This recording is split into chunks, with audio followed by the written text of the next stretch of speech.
You got your deer head. Try not to get in front of the camera. What I like to tell people is feel along the trachea, which is the windpipe. So you got your trachea in front and your esophagus in back. Trachea is for wind, air. Esophagus is for eating. And you feel for the Adam's apple. You can feel if you want. I have gloves. You don't have to have gloves. And right kind of in the middle of the Adam's apple, there's a bit of a divot. And what I like to do is take a scalpel. This is easier with the scalpel than with like a gutting knife, just because it's a little bit more precise. And I just plunge right down into that and cut down on either side. So that gives you a good landmark to kind of start from, to be consistent. And what you want to do is cut towards the back of the ears. And so the nice part about cutting through that larynx or the Adam's apple is it gives you a nice cartilaginous piece to pull back on and pull traction, so you don't end up cutting your hand, which I do a lot. And it allows you to just cut a little bit nicer. So you cut down, you cut through that windpipe, you cut through the esophagus,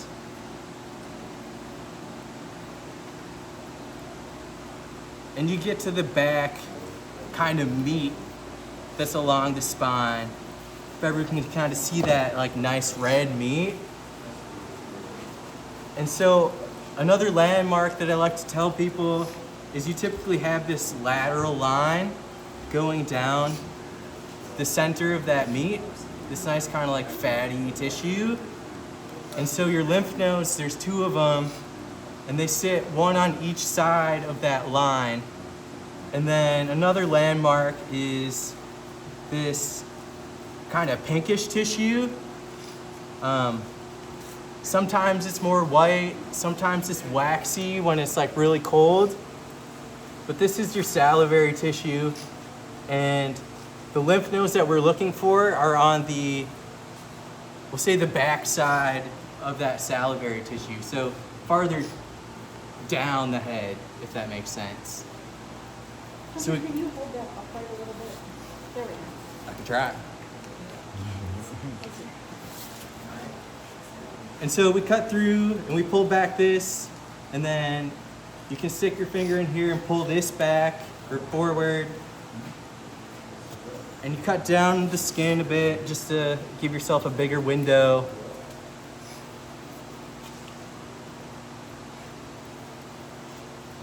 And there's kind of a membrane back here. You can just cut through that.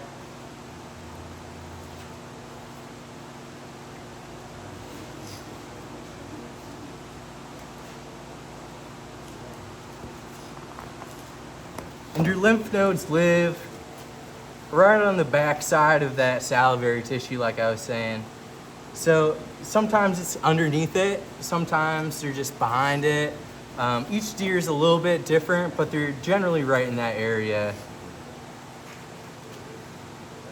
Can you describe what you're looking for there? Yeah, so the lymph nodes, called retropharyngeal lymph nodes, in deer, they're about the size and shape of a kidney bean. They're kind of an off-white color, but they can vary. Sometimes they're more purpley. And the best way to tell that you got the right material is they have a really specific feel in your hand.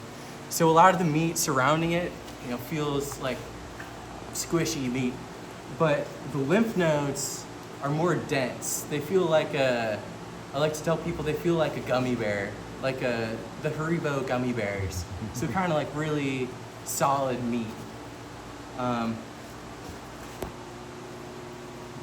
So you can actually see both of them right now, if everyone wants to come take a look. So you got one lymph node right here. It's kind of that off-white color.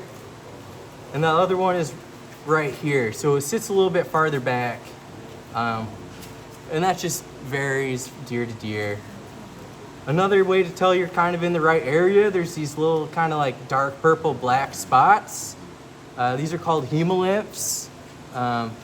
It's just another way to tell you're in the right area. You guys see that? So the lymph nodes right here and here. One on each side of this line down the middle. Any questions so far? Yeah. What's up? Is this going to affect the deer skull? No. No, so this is, it sits at the back of the skull, but it's not in the skull, so it really doesn't affect your skull if you're doing like a Euro mount or anything like that. So I recommend if you're gonna take your own samples to get a pair of tweezers, especially ones with some teeth on it. These guys can be a little bit slippery. So if you're trying to grab it with your fingers and cut it out, you know, you might lose a fingertip. So don't do that. I've definitely cut myself more times than I'd like to admit. So if you can get a pair of forceps, really cheap on Amazon. So Hunter, can you describe what you're doing? You're just kind of cleaning everything out around it, right? Yeah, so I try to grab onto the back end of the lymph node and just kind of manipulate it around with the forceps and just use the scalpel blade to kind of carve it out. It kind of sits in its own pocket, so you kind of have to work your way around it. But when they're nice and fresh like this, they're pretty easy to grab. And if you cut it in half, not a big deal. Still testable. Just make sure you get both halves. And actually, we like to recommend people doing this their first time to actually cut into it, because as I'll show you in a second, the inside has a really unique kind of look to it, and that's how you can kind of tell that you got the right material. So this is one of the lymph nodes. Try to get some of the fatty tissue off of it, clean it up. So yeah, kind of the size of a kidney bean, maybe a big kidney bean, but they can be bigger, especially if you're hunting bucks during the rut. You know, rutting bucks, their necks really swell up, including the lymph nodes. Hormones are a pretty crazy thing.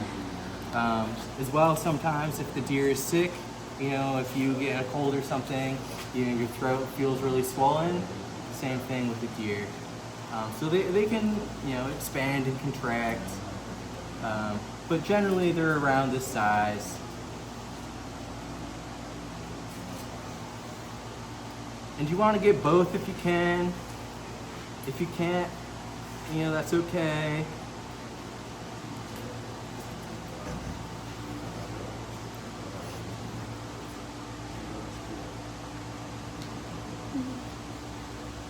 Now, for the case of reporting or submission for deer samples, Yep. you prefer hunters to bring in the whole head or bring in the lymph nodes themselves? So that's a good question. We actually offer quite a few different routes you can take. The easiest way is if you're hunting during the rifle season, especially during the weekend, stop by a check station. We'll take them right from you. If not, you can drop them off at a kiosk. And we've placed several kiosks around Region 1 where you can leave a head if you're willing to, and we'll pick up the head from the kiosk and sample it for you. Yeah, there's one right up there at the roadside of the gate. You can also take your own sample, mail it in. You can make an appointment, come into an office.